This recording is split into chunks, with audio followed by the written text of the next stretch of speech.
Alright, welcome back, people. So continuing on from just before I split the video in order to utilize deep and manipulative psychological tricks on my audience,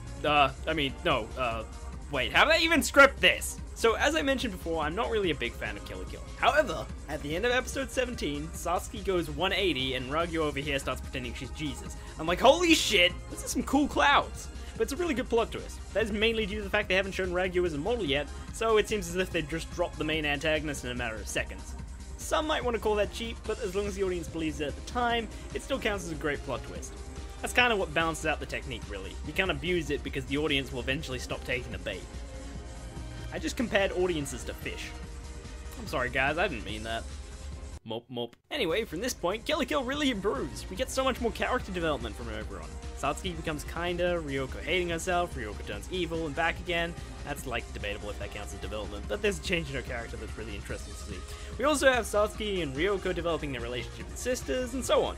In terms of plot, oh my god, in terms of plot, we have Ryoko gets stabbed, Ryoko is Ryuko's mother, identity of Ryuko's father, Ryoko and Satsuki gets destroyed, Satsuki gets captured, 4 divas join Nu's beach, Ryoko storms off, Satsuki is rescued, Ryoko switches sides, Satsuki fights her, I get brain damage from hyperventilation, Nui loses arms, Nui gets her arms, Super Kamui, blah blah blah, and so on. On top of this, the comedy makes a big improvement too, or at least I think it does. Maybe it's just I'm more accepting of it because stuff is actually happening now. I don't know, I'd have to do more of an in-depth analysis on it. Anyway, so in the second half of Kill la Kill, it gets a lot better. However, Gurren Lagann also gets significantly better as well. Those weaker episodes of Gurren Lagann are totally done away with for a lot more plot. So many significant things happen. Who are the anti-spirals? What's up with Nia? Simon's used as a scapegoat. Why is Ross you such a dick? In his video, Arcana mentions the start of the second half bogging things down, but I don't know. I think the serious political section was done fine. I know ultra serious dark political dilemmas isn't exactly Gurren Lagann style, but that doesn't stop it from being good by itself.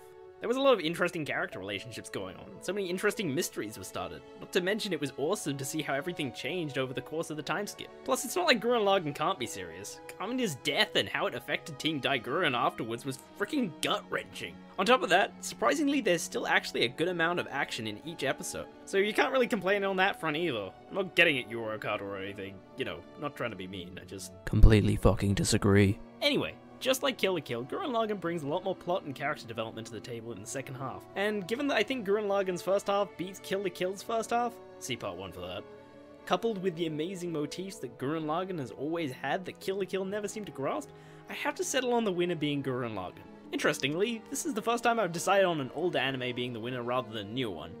I'm gonna hope that's because it's just genuinely better, rather than just me being vastly biased. Oh, on a side note, about endings. Both have kind of an issue with killing off characters at the very end unnecessarily, and it kind of hurts the closure. I'm more of a fan of Gurren Lagann's ending, but I'm pretty sure that is because of my bias that's acting up.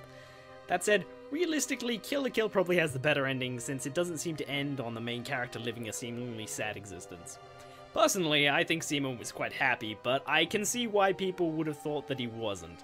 It really could have been better presented, really. That said, Kill la Kill having the slightly better ending just isn't enough to sway the vote over everything else, so yeah, Gurren Lagann still wins. I just mentioned this because it does deserve some credit, and I only just thought of it post-scripting. Also, people have wondered about my thoughts on endings before, so what the heck. Anyway, that's all for today. Abrupt ending! So long as they have intelligence, they will never break free. So, you are the anti-spiral? Yes, I am. I'm afraid your life is going to end today. Such a sad and weak creature. Another typical human. And you will shed tears of scarlet. The true power, the divine right to rule, is something you're born with. Momo. No. Huh, found her. Guess I shouldn't have left her lying around. I apologize. I really didn't plan on surprising you this way. No, I should have chopped her into little pieces and hidden them away where you'd never find her. And to think I could kill every man, woman, and child here in the blink of an eye if I wanted to. The power of death is intoxicating. Why have you come here? I'm not here to fight you. I surrender. You've beaten me at my own game. Don't flatter yourself. You were never even a player. You will obey me, or This defiant breath will be your last. You are my absolute favorite people to kill. You are so beautifully amazed when you die, especially when I squish your brains between my fingers like I'm making sausage.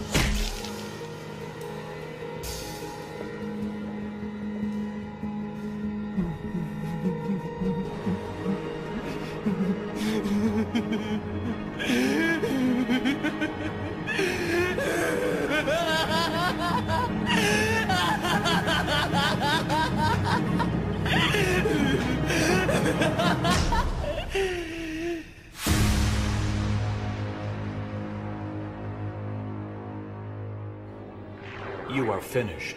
All of you.